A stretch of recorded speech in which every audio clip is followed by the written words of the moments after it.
ብፁዕ አቡነ ማቴዎስ የኢትዮጵያ ኦርቶዶክስ ተዋሕዶ ቤተክርስቲያን የመገናኛ ብዙሃን ድርጅት የበላይ ኃላፊ የምስራቅ አፍሪካ ሀገረ ስብከት ሊቀ ጳጳስ ህዳር 7 ቀን 2018 ዓ.ም በኬንያ መርሳቤት ክፍለ ሀገር የተሰራውን የቅዱስ ጊዮርጊስ ቤተክርስቲያን ባርከዋል። በዚህ ዕለት ብፁዕነታቸው ለብዙ ዘመን ስትመኙት የነበረውን በማግኘታችሁ እንኳን ለዚህ ዕለት አደረሳችሁ ብለዋል። ብፁዕነታቸው አክለውም በዛሬው ዕለት ስመ ክርስትና አግኝተው ወደ ቤተክርስቲያን የገቡ ሕፃናት አሉ። ይህን ያደረገ የእናንተ ሀብት ዕውቀት ጉልበት ነው። ሁላችሁም ተባብራችሁ ብዙ ሳትሆኑ ጥቂት ሆናችሁ ትልቅ ሥራ ሰርታችኋል በማለት አመስግነዋል። ከ99 መንጎች እዚህ አካባቢ ሲባዝኑ የነበሩት መንጎች ዛሬ ተገኝተዋል። ዛሬ ቤት አግኝተዋል። ዛሬ መመስገኛ ድንኳናቸው ተተክሎላቸዋል።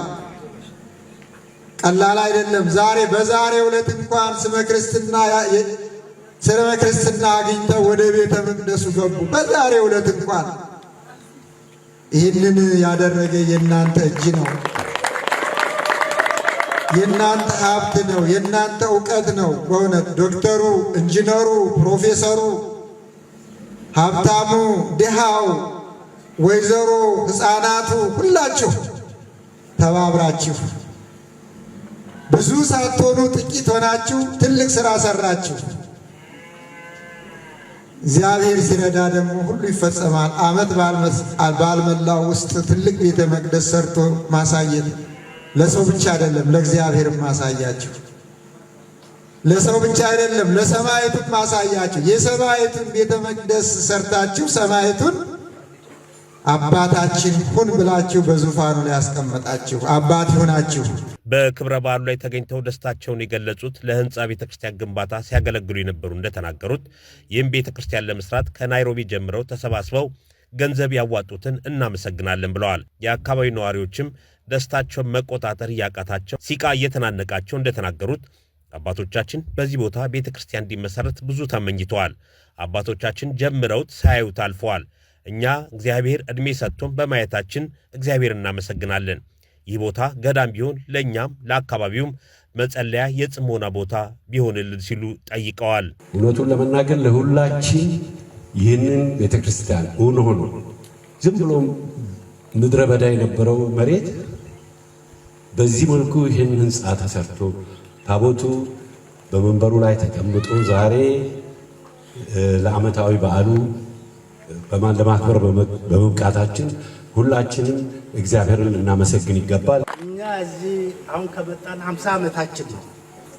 አሁን ልክ 50 ዓመቱ እዚህ የነበሩት አሁን የተመለሱ አሁን በቅርብ ከ5 ዓመት በፊት የሞተው ሰውዬ የዚህ ልጅ አባት ነው። አንድ ቀን ስጋ ሳይቀምሱ ወደ ኢትዮጵያ ተመልሰዋል። ለ45 ዓመት ጸንተው በሃይማኖታቸው ይቀመጡ ነበር። ብዙዎቹ እንደዛው ናቸው። ሁሉም 67 ቤት ነው። 67ቱም ኦርቶዶክሶች ናቸው። እግዚኦታ 4 ሰዓትና 10 ሰዓት ላይ ሁሌ እናደርጋለን። ግን በምን አይነት ምስጋናውን እንደምናቀርብ አናውቅም። እነሱም ባሉበት ቦታ ያሉት እዚህ ልጆች የልጅ ልጆች ናቸው ጠቅላላ። በጣም ነው የማመሰግነው። እውነቱን ለመናገር ከሆነ ይህንን ቀን እኛ እድል ኖሮን እንድናይ ላበቃን ለሱ ትልቅ ምስጋና ይገባል። ምክንያቱም ይህንን ቤተክርስቲያን ስንፈልግ ብዙ ነበር፣ ግን ለማየት የበቃ ትንሽ ነን።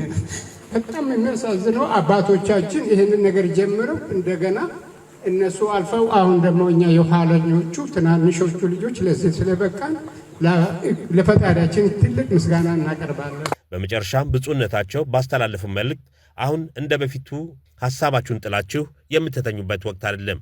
ትልቅ ንጉሥ መጥቶ በመካከላችሁ ቁጭ ብሏል። ስትሄዱ የሚጠብቃችሁ ባላችሁ ቦታ የሚጠብቃችሁ ነው። አሁን ብቻችሁን አይደላችሁም። የጠፉትን ሰብስቧቸው፣ ቀስ ብላችሁ አስተምሯቸው ሲሉ አባታዊ መልእክታቸውን አስተላልፈዋል። ብፁዕነታቸው ለቤተ ክርስቲያኑም አስተዋጽኦ ያደረጉ አካላትንም አመስግነዋል። እዚህ አካባቢ ያላችሁ አሁን እንደ በፊቱ ሐሳባችሁን ጥላችሁ የምትተኙበት ወቅት አይደለም። ትልቅ ንጉሥ መጥቶ አሁን መካከላችሁ ቁጭ ብሏል። ትልቅ እንግዳ መጥቶባችኋል። አሁን ስትሄዱ የሚከተላችሁ አላችሁበት ቦታ የሚጠብቃችሁ ልጆቼ አይዟችሁ የሚላችሁ የእግዚአብሔር ባለሟል እንደራሴ የእግዚአብሔር ባለሟል የእግዚአብሔር ሰማዕት እንግዳ መጥቶባችኋል፣ ንጉሥ መጥቶባችኋል። አሁን ብቻችሁን አይደላችሁም።